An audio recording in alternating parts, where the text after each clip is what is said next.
কবিতাৰ শিৰোনাম শুনিছানে কোনোবাই? আই মাতৃৰ অসহায় আৰ্তনাদ।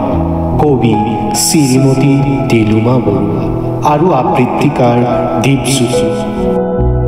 নিৰ্জনতাৰ বুকুত অনন্য ৰোদন, ৰক্ত পিপাসুৰ মানৱৰূপী দস্যু দানৱৰ যৌন লালসাৰ গৰ্জন।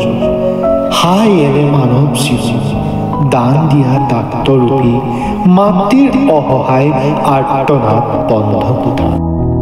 মৰণ কাঠৰ চিঞৰ, মুখত ৰুদ্ধ কৰ কঠোৰ আঙুলিৰ ছাপ। আয়ো স্বাধীনতা দিৱসৰ এক পলকৰ পাছতে ভাৰত মাতাৰ সুকোমল নিথৰ দেহ কেঁচা তেজৰ ডোঙা। নাৰী ধৈৰ্য সহ্য সৰ্বগুণাকৰ অধিকাৰী, সেই নাৰীৰ আজি সমাজত নিৰাপত্তা ক'ত?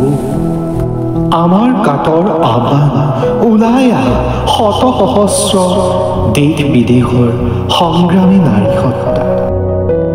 কাৰাগাৰত ভৰাই বিচাৰৰ লেহেমীয়া গতিত ৰুটি মাংসৰ জুতি লগাই কাল অপৰাধীৰ গান বহাব নালাগে। শীঘ্ৰেই নিশেষ কৰক চকুৰ আগত। এয়াই আমাৰ দাবী, এয়াই আমাৰ দাবী।